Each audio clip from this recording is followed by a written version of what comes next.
इसको थोड़ा सा भी इधर मैंने डिस्प्लेस किया इक्विलिब्रियम से, तो ये स्प्रिंग में एक्सटेंशन है x और ये स्प्रिंग में कंप्रेशन है x। यहां से a डैश की वैल्यू आ जाएगी a times root m upon m plus small m, ठीक है।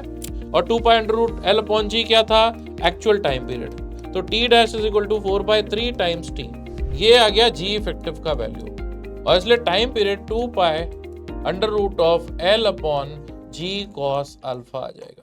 हेलो स्टूडेंट्स, मेरा नाम है सुशांत और मंजिल प्रैक्टिस सीरीज में मैं आपका स्वागत करता हूं। जैसा कि आपको पता है कि अभी तक हम लोगों ने बहुत सारे चैप्टर्स डिस्कस कर लिए हैं, इसमें पीवाईक्यूज हम डिस्कस कर रहे हैं चैप्टर वाइज, ठीक है। तो अब आज के ये वीडियो में हम लोग क्या डिस्कस करने वाले हैं, ऑसिलेशंस, ठीक है। ऑसिलेशंस 11th क्लास का चैप्टर है, इसमें से एक सवाल आप जेईई मेन में एक्सपेक्ट कर सकते हो।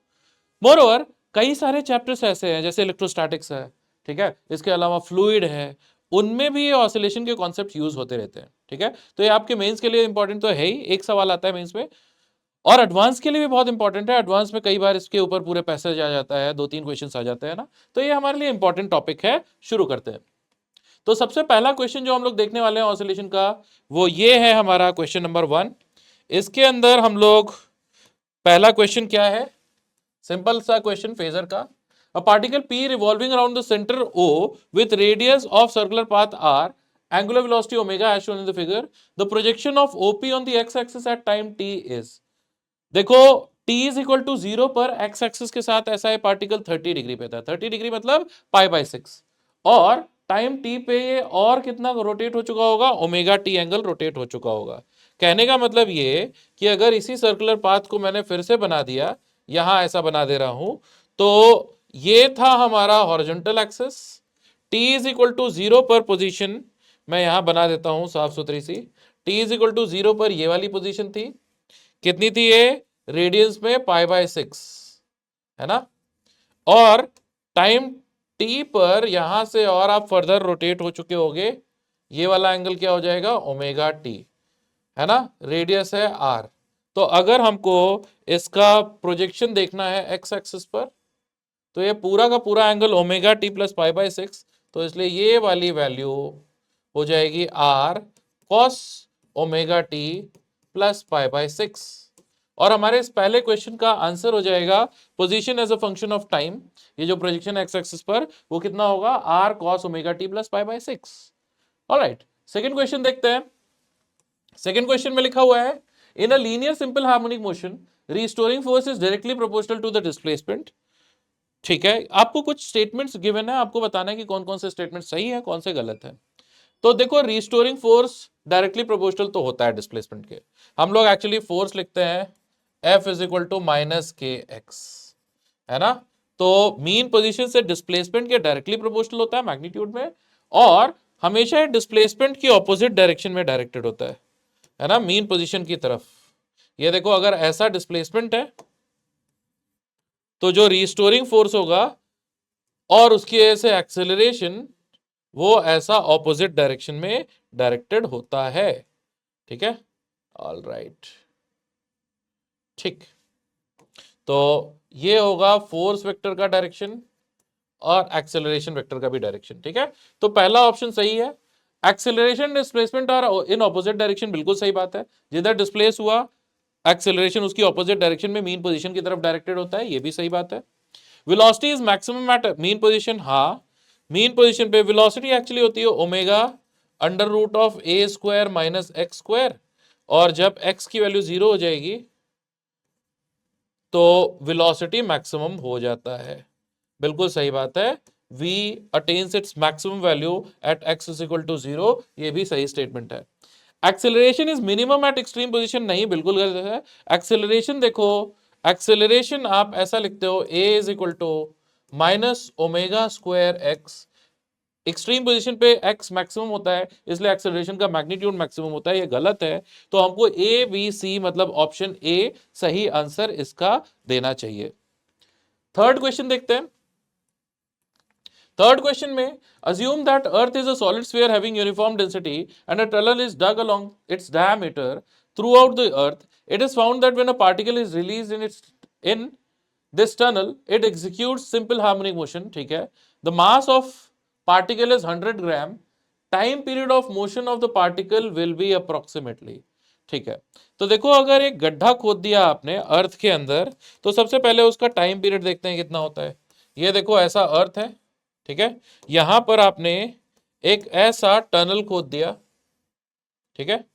अगर यहां सेंटर पर से किसी पार्टिकल को x डिस्टेंस पे डिस्प्लेस किया, तो इसके ऊपर वापस अंदर की तरफ फोर्स लगेगा, और वो फोर्स कितना लगेगा, एम जी डैश मैग्नीट्यूड का लगेगा, ठीक है। तो इसलिए हम इसका एक्सेलरेशन बोल सकते हैं, एक्सेलरेशन हो जाएगा जी डैश वेक्टर जैसा, ठीक है। और अंदर के पॉइंट्स पे सेंटर से x डिस्टेंस पर जो एक्सेलरेशन ड्यू टू ग्रेविटी की वैल्यू होती है वो कितनी होती है, g M upon are cube multiplied by x, है ना। ये हो जाएगा एक्सेलरेशन। अगर मैंने यहां पर वेक्टर साइन लगाया तो मुझे माइनस साइन लगाना पड़ेगा, क्योंकि देखो सेंटर से हम ऐसा दूर की तरफ डिस्प्लेस हो रहे हैं और एक्सेलरेशन ऐसा ऑपोजिट डायरेक्शन में आ रहा है, ठीक है। तो अगर इसको मैं a is equal to minus omega square x से कंपेयर करूंगा, तो ओमेगा हमको मिलेगा under root of G M upon are cube, जो कि एक्चुअली है under root ji by R, है ना। तो time period 2 pi by omega मतलब 2 पाई under root are by G मिलेगा। बस अब इसमें हमको कैलकुलेशन करनी पड़ेगी। टाइम पीरियड अगर हम लोग ऐसा यूनिट में कैलकुलेट करेंगे तो किस में आएगा, सेकेंड्स में, है ना। और उसको फिर हमको कन्वर्ट करना पड़ेगा आर में, ठीक है। तो टाइम पीरियड हो जाएगा यहां से 2 into 3.14 under root of, radius कितना होता है 6400 किलोमीटर, तो 64 इंटू 10⁵ मीटर लिख देता हूं मैं, अपॉन जी, जी की वैल्यू कितनी हो जाएगी 10। तो ये हो जाएगा मेरे ख्याल से 64 इंटू 10⁴, मतलब 800 इंटू 2 इंटू 3.14 सेकेंड, ठीक है। ये आ जाएगा हमारा टाइम पीरियड, जिसको आर में अगर कन्वर्ट करोगे तो लगभग लगभग ये 1 आवर 24 मिनट आ जाता है, ठीक है। इसको मिनट में अगर कन्वर्ट करना है तो आप इसको 60 से डिवाइड करोगे, 60 से डिवाइड करने के बाद में फिर आर में कन्वर्ट करने के लिए 60 से एक बार और डिवाइड करोगे, ऑप्शन बी आ जाएगा इसका आंसर, ठीक है। तो क्वेश्चन नंबर 3 के बाद में चलते हैं क्वेश्चन नंबर 4 पर। इस पे लिखा हुआ है particle executes SHM between x is equal to minus a2 plus a. If time taken by a particle to go from x is equal to 0 to x is equal to a by 2 is 2 seconds, then time taken by particle to in going from x is equal to a by 2 to x is equal to a. देखो इसको कई तरीके से कर सकते हैं, हम phasor से कर सकते हैं, इक्वेशन से कर सकते हैं। मैं आपको बता देता हूं, अगर ऐसा लिखा हुआ है x is equal to a sine omega t, तो t इज इक्वल टू 0 पर x की वैल्यू कितनी हो गई, 0 हो गई। अच्छा, जब x की वैल्यू मैंने a बाय 2 डाल दी, तो उस केस में यहां पे देखो a by 2 is equal to a sine omega t आएगा। यहां से साइन ओमेगा टी की वैल्यू 1/2, ओमेगा टी की वैल्यू π/6, टी की वैल्यू π/6 होगा ओमेगा, जो कि हो जाएगा capital T/12। 2 pi by omega होता है टाइम पीरियड, ठीक है। तो यहां पर x is equal to a/2 पर हम लोग क्या बोल सकते हैं, t का वैल्यू कितना हो जाएगा T/12, ठीक है। अच्छा, अगर यहां पर मैंने x की वैल्यू a डाल दी, तो मुझे मिलेगा a is equal to a sine omega T.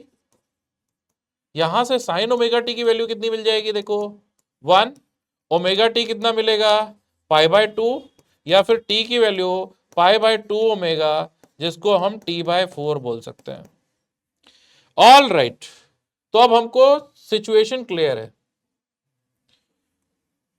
0 से a/2, यहां से यहां तक आने में टाइम लगता है कितना, T/12, और ये पूरा टाइम T/4 है, तो यहां से यहां तक जाने वाला टाइम जो होगा वो T/4 माइनस T/12, जो कि कितना हो जाएगा 2 T/12 मतलब T/6 हो जाएगा, T/6। ऑल राइट, ठीक है, तो ये हो जाएगा T/6। तो एक्चुअली ये वाले टाइम का डबल टाइम लगना चाहिए, है ना। तो अगर हमको 2 सेकंड लगा है तो x is equal to a by two a, t dash हमको मिलेगा 2 इंटू 2 मतलब 4 सेकेंड। तो करेक्ट आंसर हो जाएगा इसका ऑप्शन डी 4 सेकेंड। ठीक है, देख लो आराम से। Question number 5, for a periodic motion represented by equation y is equal to sine omega T plus cos omega t, amplitude of the motion is. इसको, इस तरह की इक्वेशन को आपको मालूम है, अगर y is equal to a sine omega T plus b cos omega t लिखा हुआ हो, आपने मैथ्स में भी किया है, फिजिक्स में भी बहुत सारे चैप्टर्स में किया है, तो इसको आप ऐसा एक्सप्रेस कर सकते हो, root over A square plus B square sine omega T plus five, ऐसा आप एक्सप्रेस कर सकते हो। तो हमारे केस में ए और बी की वैल्यूज कितनी है, 1 और 1, तो ये हो जाएगा हमारा root 2 sine omega T plus five, और हमारे केस में फाइव की वैल्यू अगर आप देखोगे तो पाई बाय 4 आ जाएगी। ठीक है, तो इससे कंपेयर करने पर एम्पलीट्यूड जो आएगा वो कितना हो जाएगा, रूट 2। ठीक है, क्वेश्चन नंबर 6 देख लेते हैं। Two simple harmonic waves having equal amplitudes 8 and equal frequencies 10 are moving along the same directions. The resultant amplitude is also 8. The phase difference between the individual waves is. देखो, अगर एक wave है ऐसा y1 is equal to a1 sine omega t, और दूसरा है y2 is equal to a2, wave या फिर साइनसॉइडल फंक्शन कोई सा भी, ठीक है, sign omega T plus let's say 5। ठीक है, तो इन दोनों का सुपर पोजिशन से जो रिजल्टेंट वेव आती है वो ऐसी आती है, A sine omega T plus delta, और यहां पर ए की वैल्यू कितनी आ जाती है, root over a1 square plus a2 square plus 2a1 a2 cos 5। Alright, अब देखो ये a1 a2 और a तीनों की वैल्यूज हमको कितनी गिवन है, 8, तो मतलब a is equal to a1 is equal to a2 है, और इसलिए मैं ऐसा बोल सकता हूं यहां पर कि अगर स्क्वायर कर दोगे तो a square is equal to 2a square plus 2a square cos 5, है ना। a स्क्वायर कैंसिल हो गया, यहां से कॉस 5 की वैल्यू कितनी आ जाएगी, -1/2, और -1/2 मतलब 5 की वैल्यू डिग्रीज में अगर देखें तो 120 डिग्री, तो इसका आंसर आप 120 रिपोर्ट कर देना डिग्रीज में। ठीक है, नेक्स्ट क्वेश्चन देखते हैं। Question number 7, velocity of particle executing SHM varies with displacement. All right, the time period of oscillation is x/7, value of x is। अब इस क्वेश्चन को करने के कई सारे तरीके हैं, उनमें से एक ये है कि आप ऐसा बोल सकते हो कि देखो x इज इक्वल टू, अगर मैंने a साइन ओमेगा टी लिख दिया तो v is equal to a omega cos omega t हो जाएगा, राइट। और यहां से x square upon a square plus v square upon a square omega square अगर करोगे तो ये 1 आएगा। सही बात है, क्योंकि sign square omega T plus cos square omega T 1 होता है। इस इक्वेशन को मैं रीअरेंज करता हूं तो मुझे इससे मिलेगा x square upon 50 plus 4v square upon 50 का वैल्यू 1। ठीक है, और ये दोनों इक्वेशंस को अगर मैं कंपेयर करूंगा तो मुझे मिलेगा ए स्क्वायर ओमेगा स्क्वायर 50/4 और ए स्क्वायर का वैल्यू 50, है ना, कंपेयर करके देख लो। तो इसका मतलब ओमेगा की वैल्यू, ओमेगा स्क्वायर 1/4, तो ओमेगा की वैल्यू कितनी हो जाएगी, हाफ। हमको टाइम पीरियड निकालना है, तो टाइम पीरियड होगा 2 पाई बाय ओमेगा, तो ये होगा 2 डिवाइडेड बाय 1/2, और पाई की वैल्यू हम कितनी लिख लेंगे, 22/7, क्योंकि क्वेश्चन में हमको ऐसा बोला है। तो ये हो जाएगा हमारे लिए 88/7 सेकेंड्स। तो इसलिए अगर हम कंपेयर करेंगे तो x की वैल्यू कितनी आ जाएगी, 88। तो इस क्वेश्चन का करेक्ट आंसर है 88, है ना। नेक्स्ट क्वेश्चन देखते हैं, क्वेश्चन नंबर 9। क्वेश्चन नंबर 9 में two identical positive charges q each are fixed at a distance 2a apart from each other Another point charge q naught with mass m is placed at the midpoint between two charges for a small displacement along the line joining the fixed charges.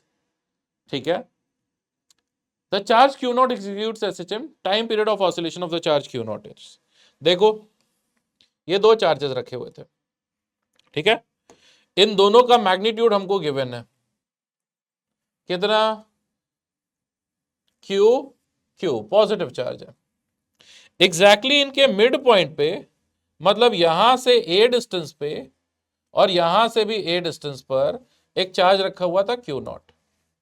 Charge के ऊपर ये दोनों का जो repulsive force है अभी तो equal है, इसलिए चार्ज कैसा रहेगा, इक्विलिब्रियम में।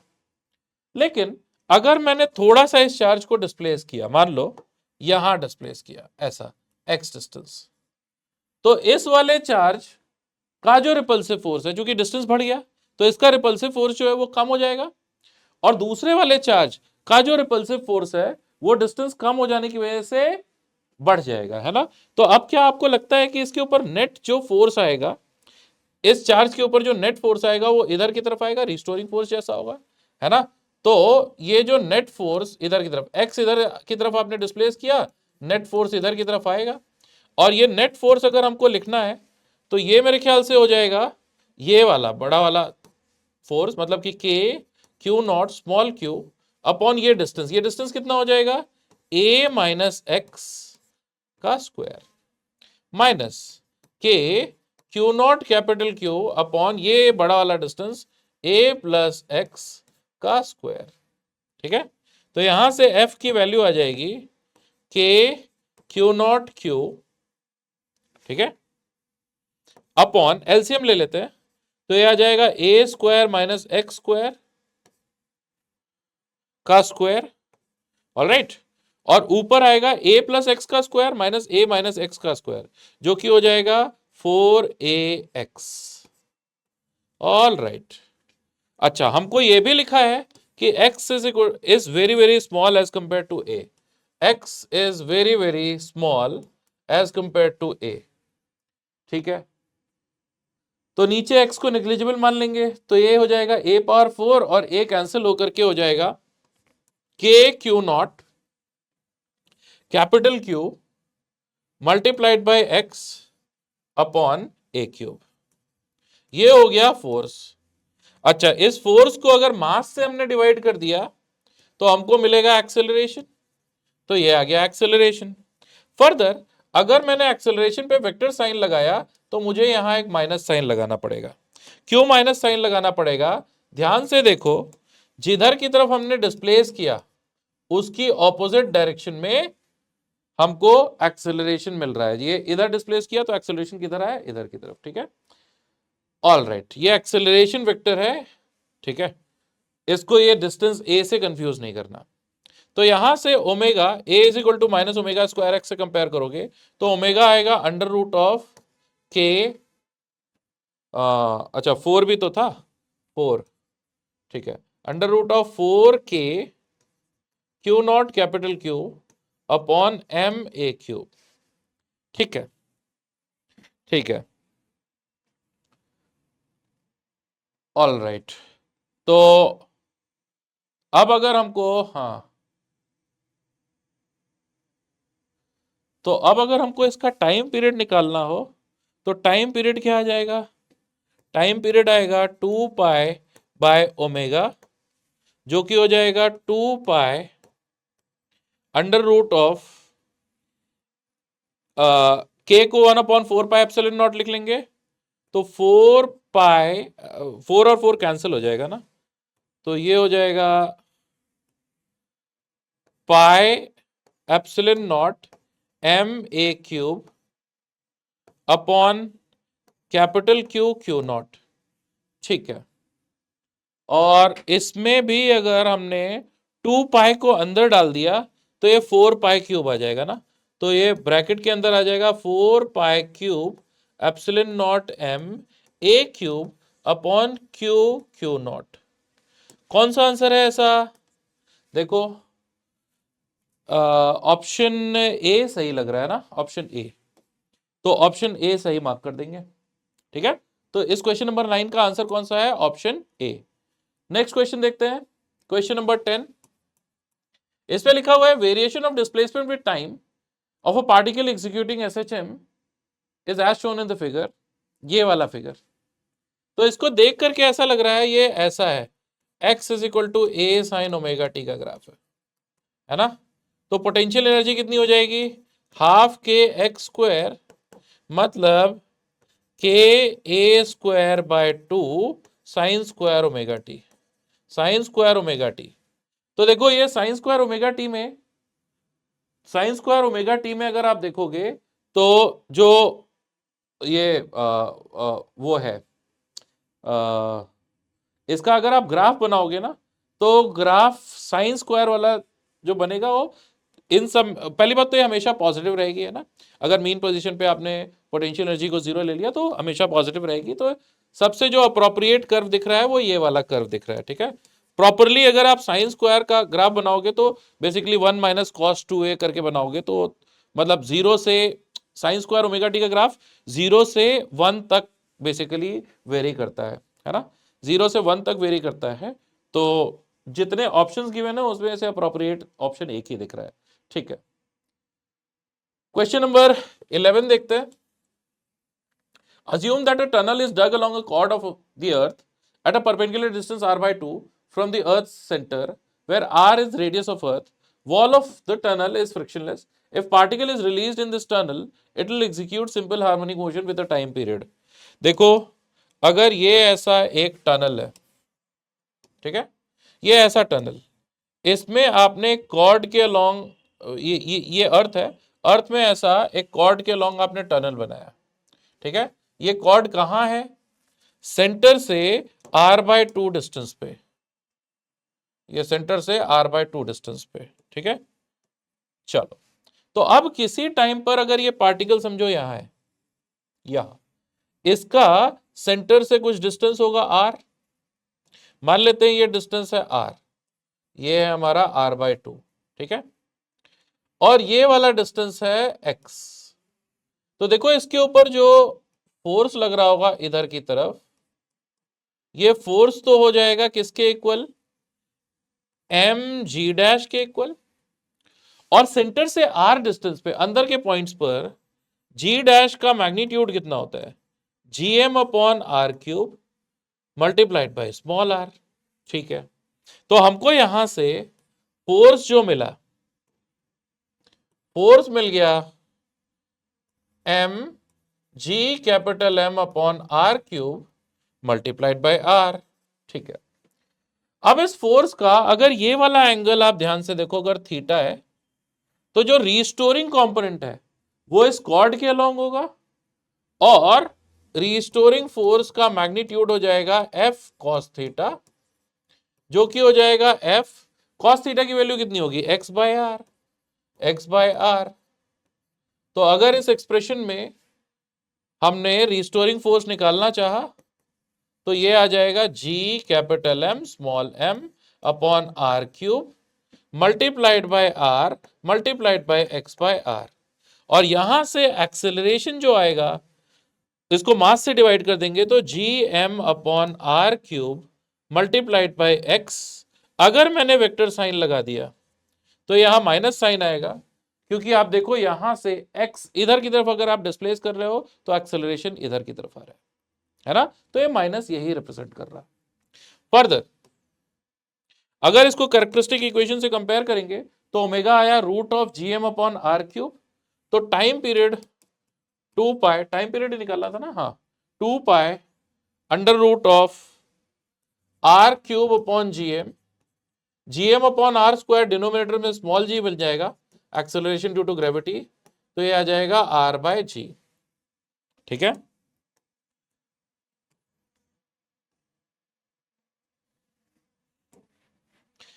ठीक, तो करेक्ट आंसर हो जाएगा इसका 2 पाई under root are by ji.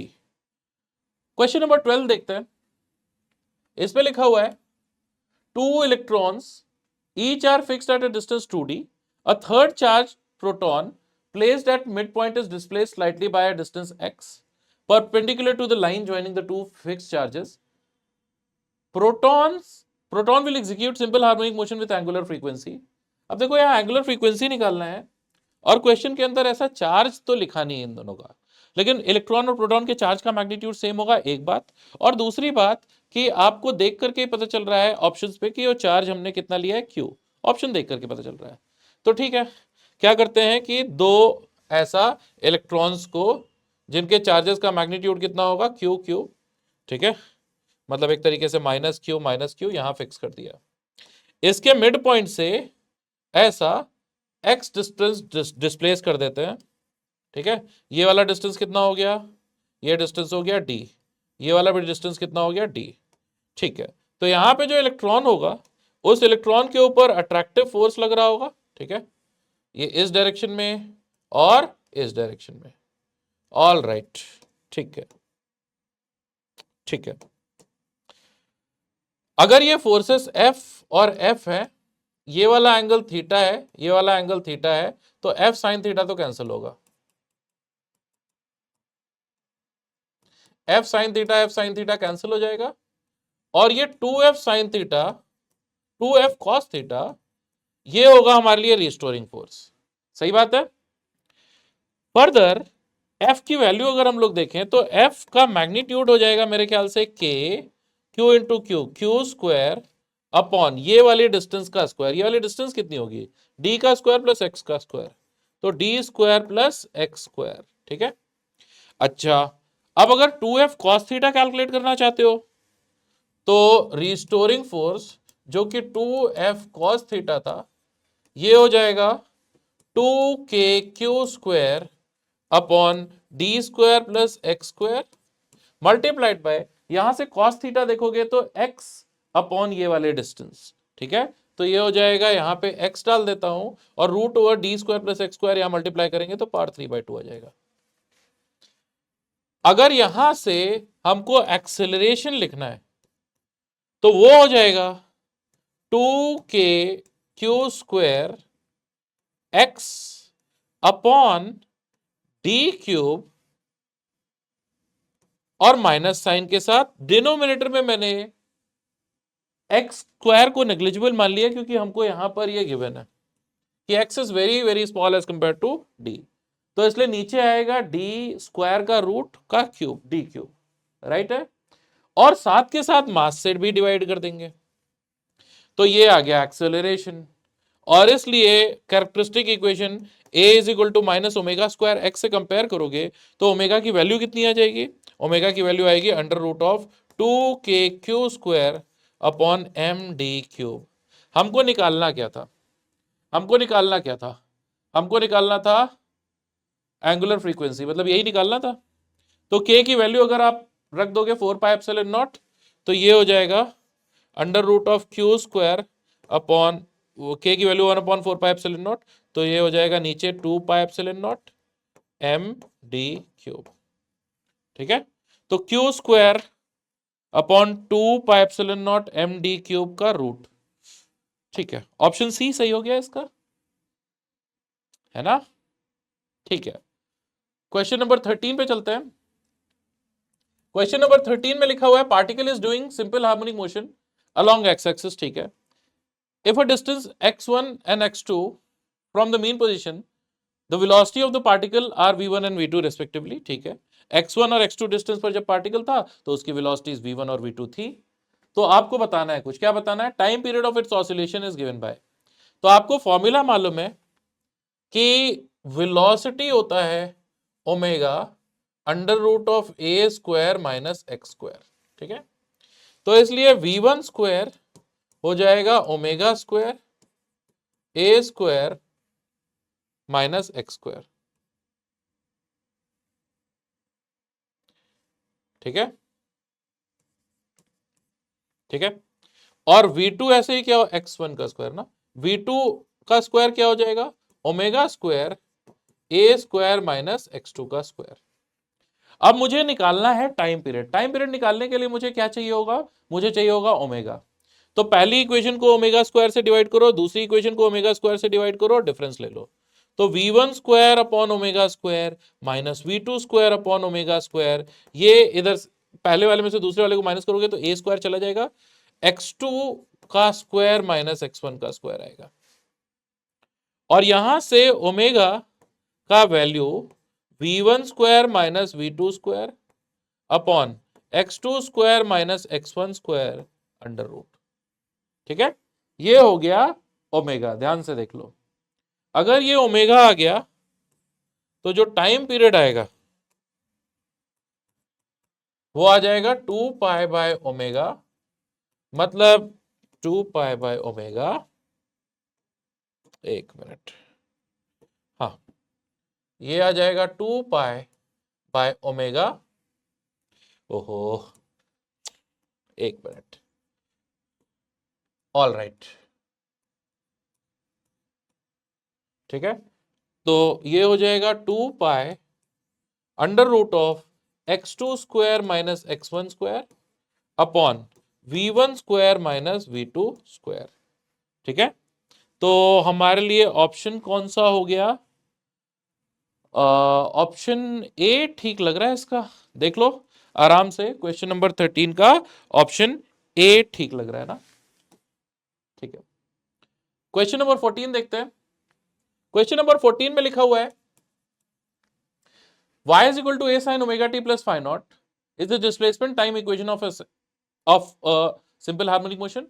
At t is equal to 0, the displacement of the particle is y is equal to a by 2 and it is moving along the negative x direction.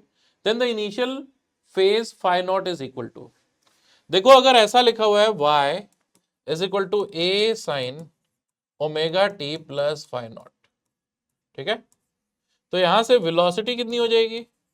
a omega cos omega t plus phi naught.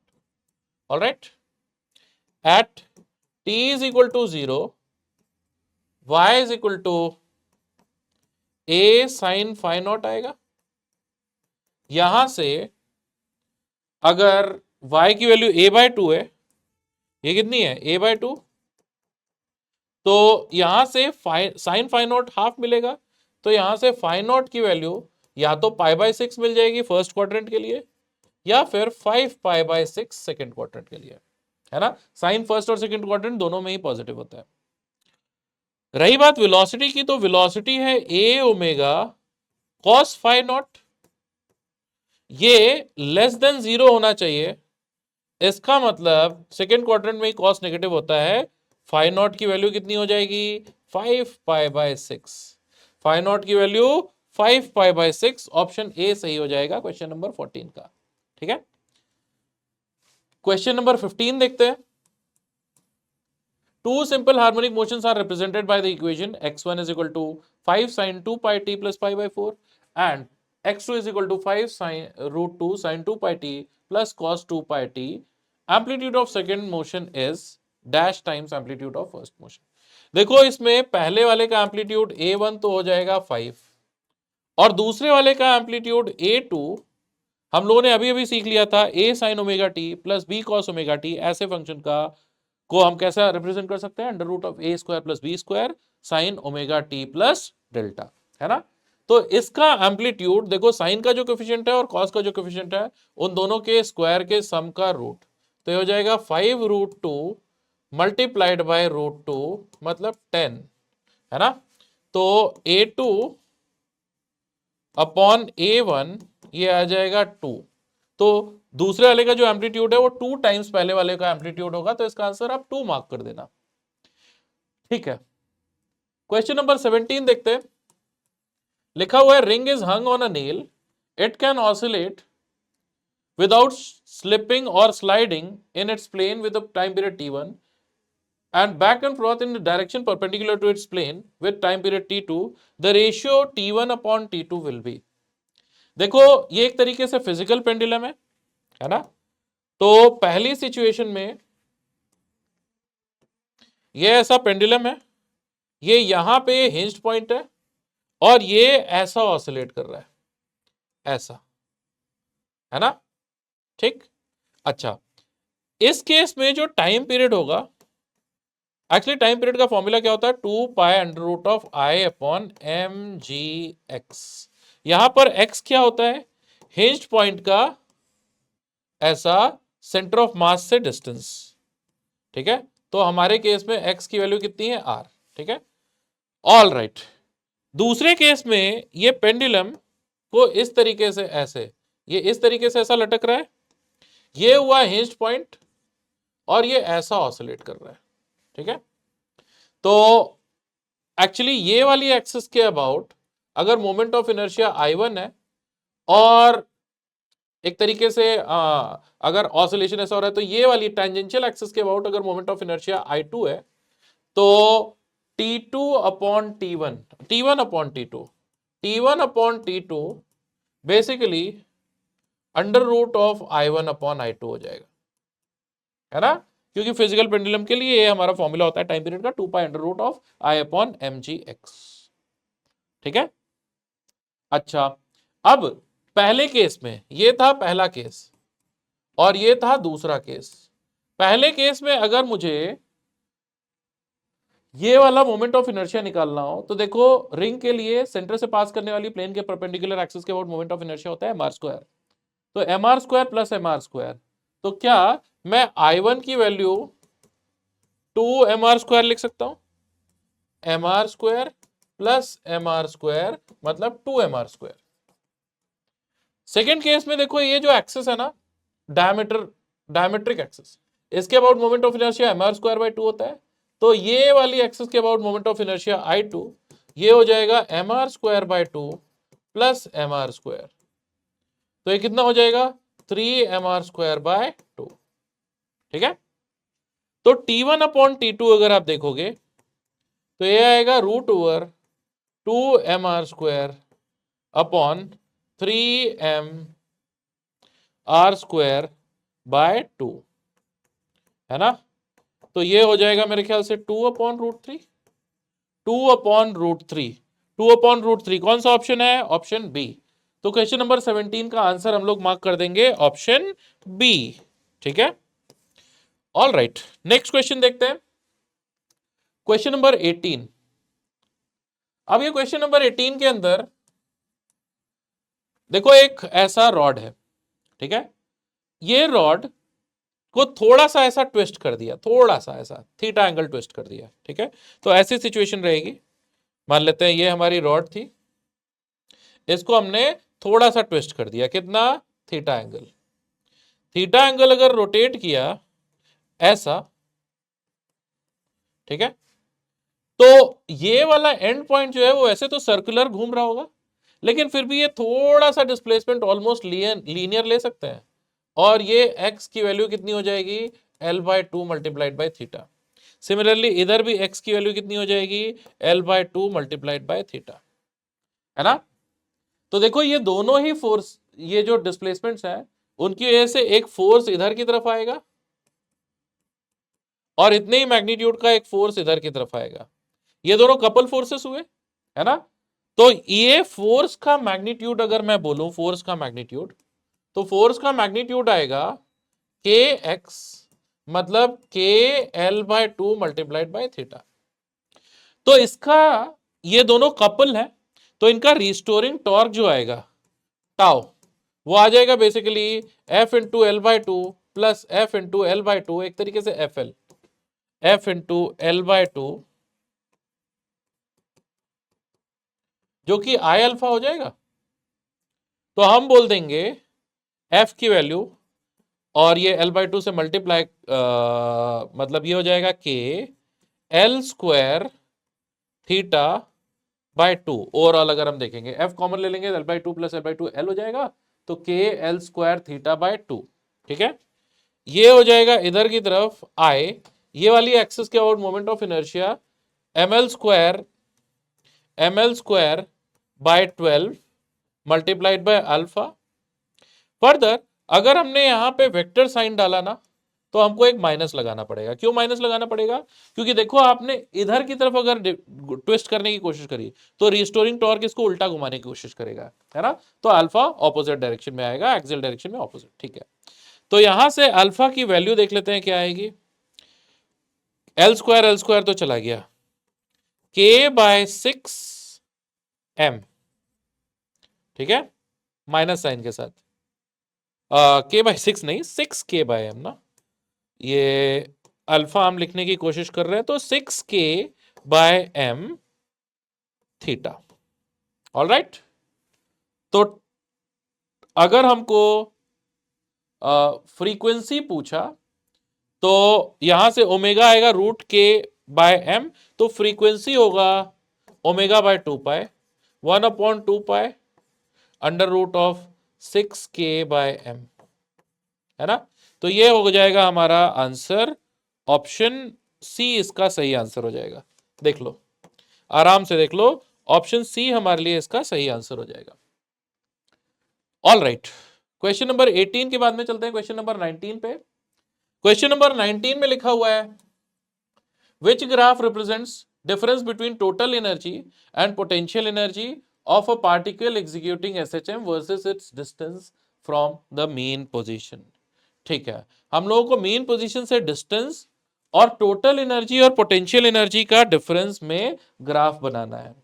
तो आप देखो, ये जो भी quantity है, total energy minus potential energy, देखो total energy होती है ½ m ω² a², ठीक है, और पोटेंशियल एनर्जी कितनी होती है, इसी माइनस ½ m ω² x², ठीक है, ½ kx², k की वैल्यू m ω² होती है, ठीक है।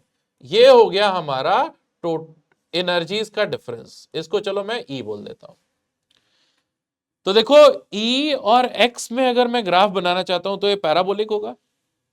जब X की वैल्यू 0 डालोगे आप तो ये मैक्सिमम होगा और लोअर ओपनिंग पैराबोला। X की वैल्यू ±a डालोगे तो ये 0 हो जाएगा।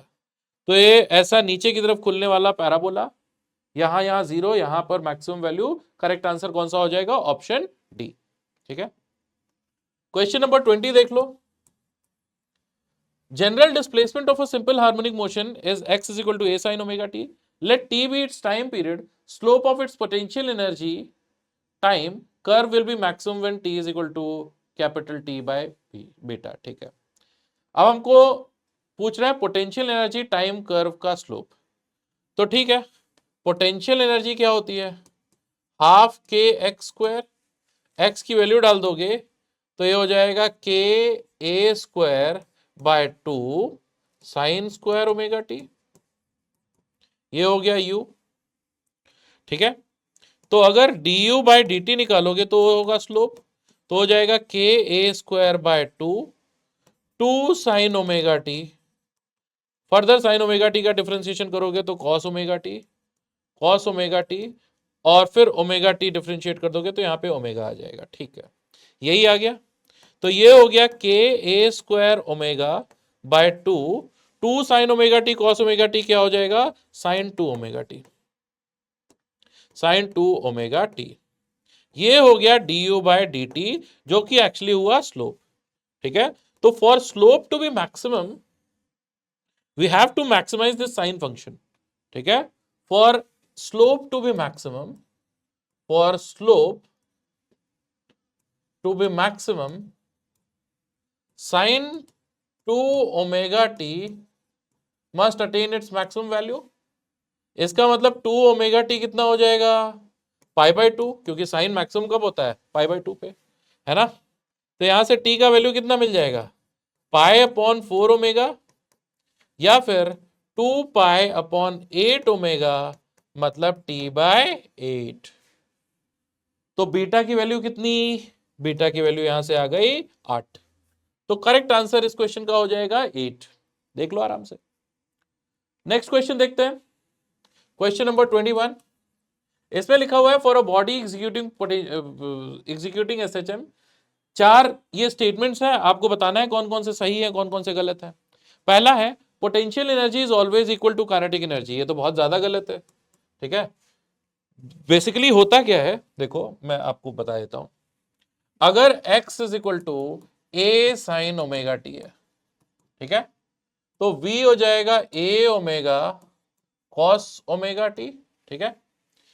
पोटेंशियल एनर्जी हो जाती है ½ kx², मतलब a² sin² ओमेगा टी, और इसी तरीके से काइनेटिक एनर्जी हो जाती है ½ ka² cos² ओमेगा टी, ठीक बात है। अब ये साइन फंक्शन और कॉस फंक्शन हमेशा सेम रहे ऐसा तो नहीं होगा, ठीक है। तो ये स्टेटमेंट तो गलत है। Average potential and kinetic energy और any given time interval are always equal, नहीं। साइन स्क्वायर ओमेगा टी और कॉस स्क्वायर ओमेगा टी का किसी भी टाइम इंटरवल में आप एवरेज निकालोगे तो सेम आएगा, ऐसा थोड़ी होता है। एक टाइम पीरियड में या आधे टाइम पीरियड में देखोगे तो फिर भी बात समझ में आती है ना। तो ये भी गलत है। Sum of kinetic and potential energy at any point of time is constant, हाँ सही बात है। U प्लस के ई अगर आप देखोगे तो 1/2 के ए स्क्वायर आएगा, sign square omega T plus cos square omega T 1 हो जाएगा, तो ये तो कांस्टेंट है, तो ये तो सही है। Average kinetic energy in one time period is equal to average potential energy in one time period, ये भी सही है। साइन स्क्वायर और कॉस स्क्वायर का एक टाइम पीरियड में एवरेज आपने ऑल्टरनेटिंग करंट में भी किया है, कई सारे चैप्टर में किया है। ये साइन स्क्वायर ओमेगा टी और कॉस स्क्वायर ओमेगा टी का एक टाइम पीरियड में एवरेज तो सेम आता है। तो ऑप्शन सी और ऑप्शन डी इसके करेक्ट आंसर है, तो इसलिए डी हम लोग सही मार्क कर देंगे इसके लिए, ठीक है। क्वेश्चन नंबर 22 देखते हैं। लिखा हुआ है pendulum is executing simple harmonic motion and maximum kinetic energy is k1 if length of the pendulum is doubled and it performs simple harmonic motion with same amplitude as in the first case, its maximum kinetic energy is k2 then। ये amplitude जो है वो angular amplitude की बात कर रहे हैं, ठीक है। तो अगर समझो कि एक पेंडुलम था ऐसा, ठीक है, तो यहां से अगर ये ऐसा डिस्प्लेस हो रहा है, ठीक है, तो ये अगर इसका एंगुलर एम्पलीट्यूड है थीटा नॉट, तो जो लीनियर एम्पलीट्यूड होगा ए वो क्या है, एल थीटा नॉट होगा, ठीक है। अब काइनेटिक एनर्जी होती क्या है, काइनेटिक एनर्जी होती है half M omega square a square, ठीक है। ओमेगा की वैल्यू होती है, कितनी होती है, 2 पाई under root l by g, time period होता है, तो ओमेगा होता है under root ji by l, ठीक है। और एम्पलीट्यूड आपने क्या लिखा, एम्पलीट्यूड आपने लिखा एल थीटा नॉट, तो काइनेटिक एनर्जी यहां से आपको क्या मिल जाएगी, half m g by l multiplied by l square theta naught का स्क्वायर।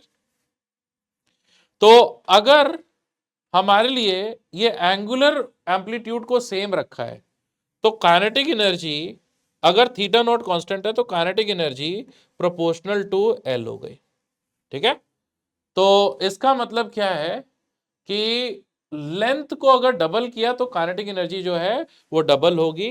तो लेंथ अगर 2l होता है तो k2 जो है वो 2 टाइम्स k1 हो जाएगा, डबल हो जाएगा, ठीक है। तो इसका करेक्ट आंसर है ऑप्शन ए।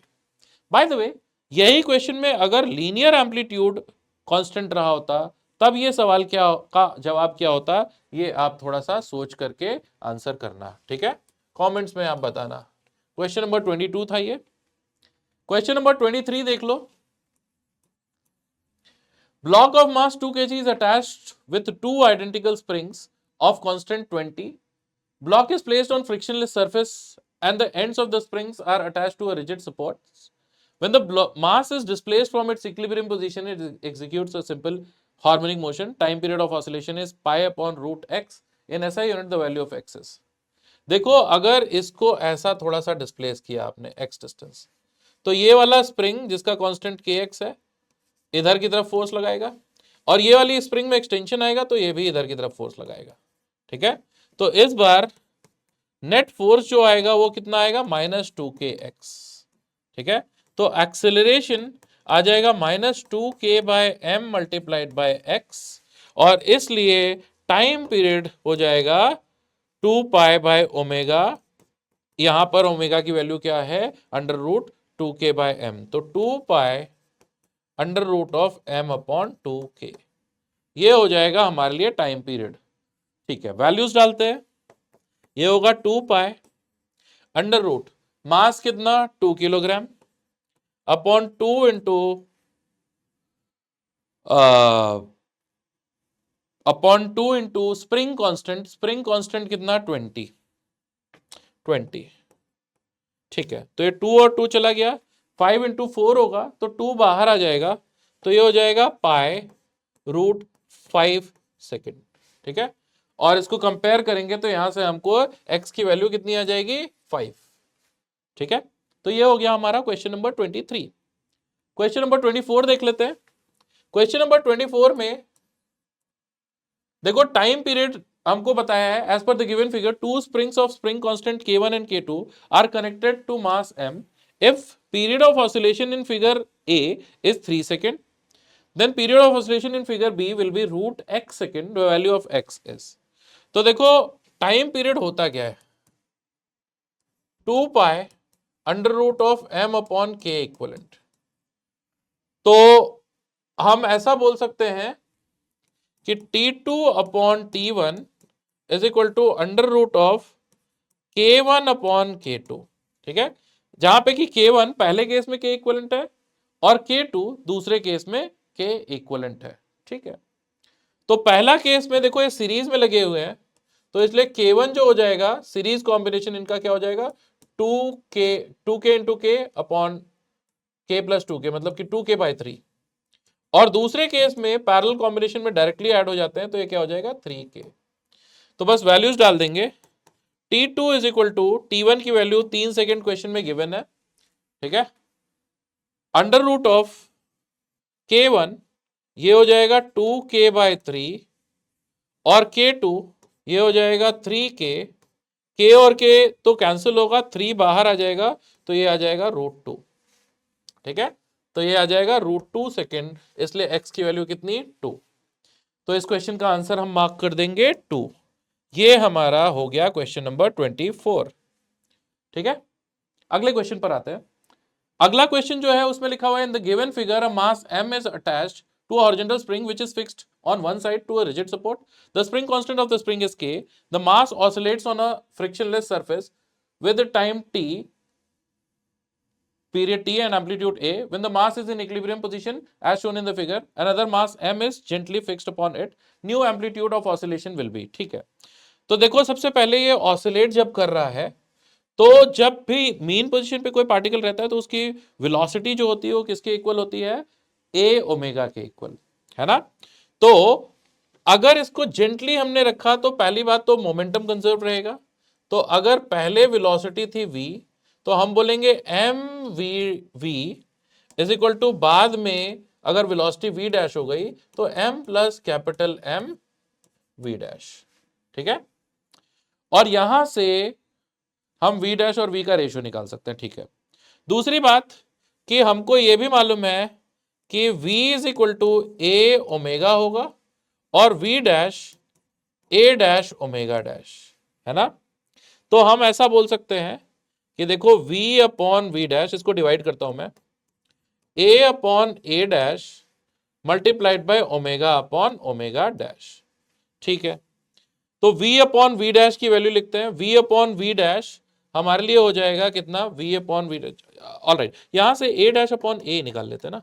चलो a डैश अपॉन a ये हमको मिल जाएगा omega upon omega dash multiplied by v dash upon v।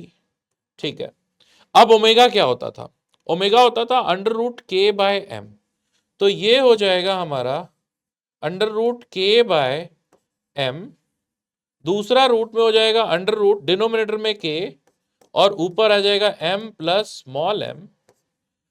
इधर आओ देखो v dash upon v dash upon v हो जाएगा m upon m plus small m। तो ये इफेक्टिवली k और k तो चला जाएगा, ऊपर आएगा रूट m और नीचे आएगा m प्लस स्मॉल m। ठीक है, तो यहां से a डैश की वैल्यू आ जाएगी a times root m upon m plus small m। ठीक है, तो ये हो जाएगा हमारा इस क्वेश्चन का आंसर। नेक्स्ट क्वेश्चन देख लेते हैं।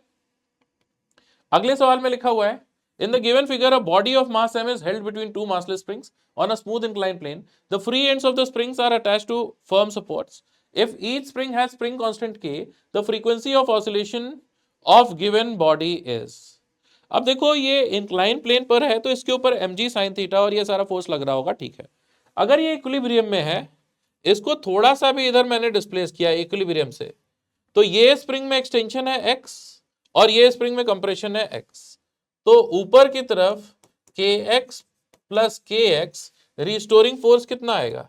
रिस्टोरिंग फोर्स आएगा 2kx, और अगर मैंने वेक्टर साइन लगा दिया तो यहां माइनस साइन लगाना पड़ेगा, तो एक्सेलरेशन आ जाएगा -2k/m मल्टीप्लाइड बाय x, और इसलिए ओमेगा की value under root of 2k/m। अगर ओमेगा ऐसा आ गया तो हमको फ्रीक्वेंसी जो मिलेगी वो 2 पाई से इसको डिवाइड करने पर मिलेगी, तो लीनियर फ्रीक्वेंसी जो आएगी 1/2 पाई अंडर रूट ऑफ 2k/m। तो करेक्ट आंसर इस क्वेश्चन का हो जाएगा कौन सा? Option C. ठीक है, आगे चलते हैं, नेक्स्ट क्वेश्चन देखते हैं। अगला सवाल आपके सामने। In the reported figure, two bodies A and B of masses 200 gram and 800 gram are attached with a system of spring. Springs are kept in a stretched position with some extension. When the system is released, the horizontal surface is assumed to be frictionless. The angular frequency will be. अब देखो, angular frequency omega ये होता है under root of के equivalent upon mu. ऐसा दो अगर blocks रहते हैं तो म्यू क्या होता है? ये ब्लॉक का रिड्यूस मास। ठीक है, तो हमारे केस में के इक्वलेंट चूंकि ये सीरीज में है तो के मल्टीप्लाइड बाय 4k अपॉन के प्लस 4k, मतलब 4/5k होगा, और म्यू जो है वो होगा m1 m2 upon m1 plus m2,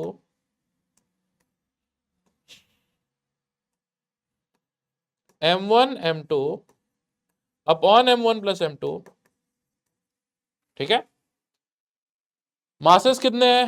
200 gram and 800 ग्राम, मतलब 0.2 इंटू 0.8 अपॉन 1, ये हो जाएगा मेरे ख्याल से 16 अपॉन 100। ठीक है, kg। ऑल राइट, तो वैल्यूज डालते हैं। तो ओमेगा हमको मिलेगा अंडर रूट ऑफ 4/5, 4 इंटू के की वैल्यू कितनी है? 20/5 डिवाइडेड बाय म्यू जो कि हो जाएगा 16 इंटू 100। ठीक है, तो आई थिंक 80 अपॉन 80 ये तो चला जाएगा, रूट 100 का, 100 का रूट मतलब कि 10। ठीक है, तो ये आ जाएगा 10 रेडियन पर सेकेंड। तो इसमें करेक्ट आंसर हम मार्क कर देंगे 10, है ना। नेक्स्ट क्वेश्चन देखते हैं। अगला क्वेश्चन है, when a particle of mass m is attached to a vertical spring of spring constant k and released, its motion is described by yt is equal to y naught sin square omega t, where y is measured from the lower end of unstretched spring then omega s। अब देखो, इसको आप ऐसा लिख सकते हो, y is equal to y naught sin square omega t को आप क्या लिख सकते हो? 1 minus cos 2 omega t by 2। ठीक है, यहां से आपको मिल गया y is equal to y naught by 2 minus y naught by 2 cos 2 omega t। ठीक है, अब अगर एक वर्टिकल स्प्रिंग मास सिस्टम है, ऐसा ऑसिलेट कर रहा, ठीक है, ये ऐसा स्प्रिंग मास सिस्टम ऐसा ऑसिलेट कर रहा था, तो जब स्प्रिंग अनस्ट्रेच्ड था तो ये यहां पे आपने y इज इक्वल टू 0 लिया था। जब स्प्रिंग अपनी इक्विलिब्रियम पोजीशन में था, मतलब ये वाली डिस्टेंस यहां पर एफ नेट 0 था, इसका मतलब y की वैल्यू कितनी हो गई थी? mg/k, है ना।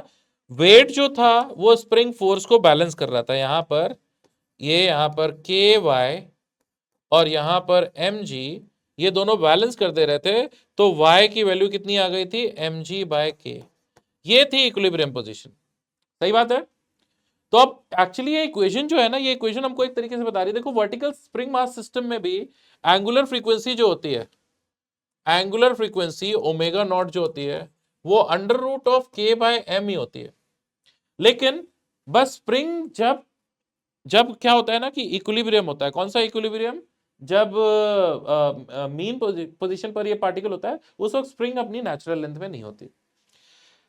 यहां से अगर हम लोग देखें तो ये एक्चुअली y ये जो y0/2 वैल्यू डिस्प्लेस होकर के यहां से ऑसिलेट कर रहा है, मतलब ये इक्विलिब्रियम में जो एक्सटेंशन है, इक्विलिब्रियम में एक्सटेंशन mg/k, यही हमारे लिए किसके इक्वल है, y0/2 के इक्वल।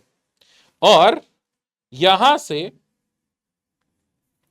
ठीक है, ठीक, तो यहां से m/k हमको कितना मिल जाएगा, हमको मिल जाएगा y0/2g। ठीक है, तो हमारे लिए एंगुलर फ्रीक्वेंसी ओमेगा नॉट, जो कि यहां पर आप देखो किसके इक्वल है, 2 ओमेगा के इक्वल है, वो हो जाएगा √k/m। √k/m का मतलब क्या होगा, √2g/y0। ठीक है, तो अगर ओमेगा की वैल्यू निकालनी है तो इसको 2 से डिवाइड करोगे तो ये हो जाएगा g/2y0।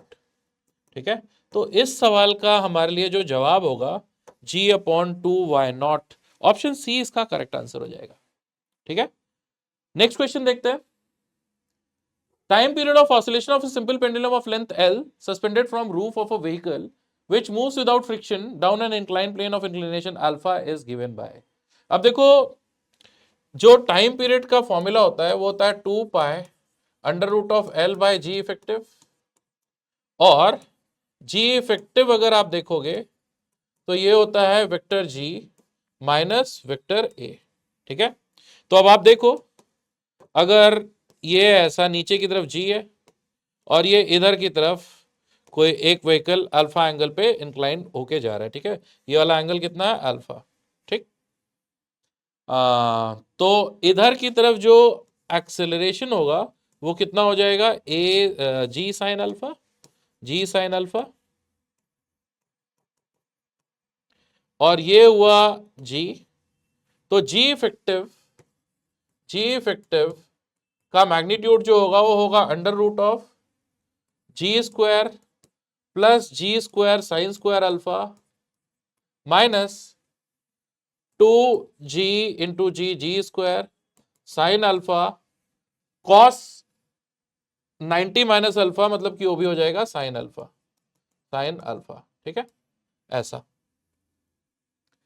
तो ये इफेक्टिवली कितना आ गया, जी कॉस अल्फा आ गया क्या, ये आ गया जी इफेक्टिव का वैल्यू, और इसलिए time period 2π√L/g cos alpha आ जाएगा। ठीक है, तो हमारे लिए सही आंसर हो जाएगा ऑप्शन ए। इस क्वेश्चन का सही answer option A. Next question देख लो। Time period of simple pendulum is t inside a lift when the lift is stationary. If the lift moves upward with an acceleration g/2, time period of the pendulum is। तो देखो, time period होता है 2π√L/g normal situation में। ठीक है, T dash जब calculate करोगे तो यह आएगा 2π√L अपवर्ड मोशन में जी इफेक्टिव हो जाएगा g+a, मतलब g+g/2, है ना, तो ये कितना आ जाएगा 2π√2/3 टाइम्स L/g। ठीक है, तो ये मेरे ख्याल से टी डैश आ गया √2/3 times T, right, T dash आ गया √2/3 टाइम्स टी। ठीक है, if the lift moves upward with an acceleration, ठीक है, तो जी माइनस, ठीक है, सही है, तो ये हो गया हमारे लिए आंसर ए। नेक्स्ट क्वेश्चन देख लेते हैं। Bob of mass m suspended by a thread of length L undergoes simple harmonic oscillation with time period t. Bob is immersed in a liquid that has density 1/4 times that of the bob and length of the thread is increased by 1/3 of the original length. Then the time period of simple pendulum is। तो देखो L dash कितना है, L plus L/3, मतलब कि 4L/3। ठीक है, अब देखो G डैश क्या होगा, नीचे की तरफ नेट फोर्स G डैश होगा जो, वो होगा wait minus buoyant force upon m।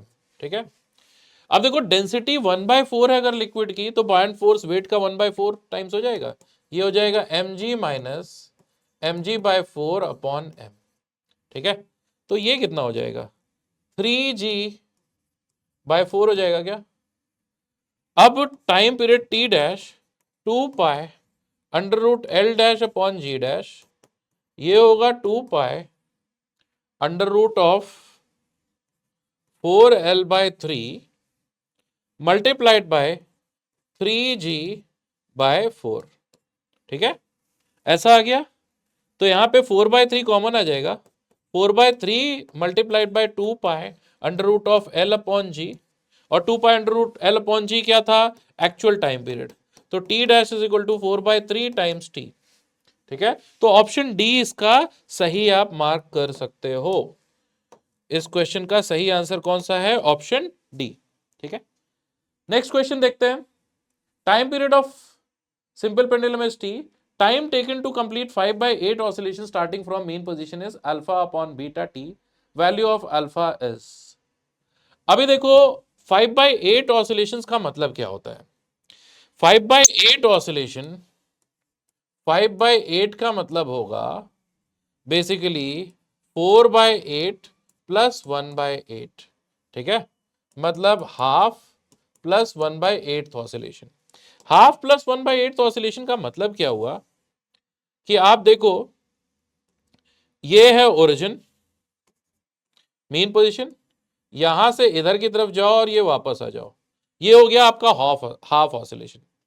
ठीक है, अब यहां से यहां तक जाओगे तो 1/4 ऑसिलेशन होगा, उसका भी आधा, मतलब A/2 तक आ जाओ। ठीक है, तो इधर A तक गए, फिर वापस आए, फिर यहां 0 से A/2 तक चले गए। 0 से A तक जाने का टाइम लगेगा T/4, वहां से वापस आने का मेन पोजीशन पे उसका भी टाइम लगेगा T/4। और अभी पीछे के क्वेश्चन में हम लोगों ने देखा था कि मेन पोजीशन से इधर -A/2 की तरफ जाने या A/2 की तरफ जाने में जो टाइम लगता था वो था T/12, राइट। तो अगर टोटल टाइम हमको निकालना है, टोटल टाइम, तो हम T/4 plus T/4 plus T/12 भी कर सकते हैं, है ना। और ये हो जाएगा मेरे ख्याल से 7T/12। तो इसलिए अल्फा का वैल्यू 7। ठीक है, तो अल्फा का वैल्यू यहां से क्या आ जाएगा? 7। ठीक है, चलो इसको फेजर से भी कर सकते थे ना। तो बस इस एसएचएम में इतने सारे ही ऑसिलेशन के हमको क्वेश्चंस डिस्कस करने थे। आई होप आपको क्वेश्चन समझ में आया होगा और आपके एग्जाम अब नजदीक आ रहे हैं। आई होप आप बहुत अच्छे से प्रिपेयर्ड होगे आगे आने वाले एग्जाम में। तो ऑल द बेस्ट, आप पढ़ाई ऐसे ही करते रहें। Thank you so much.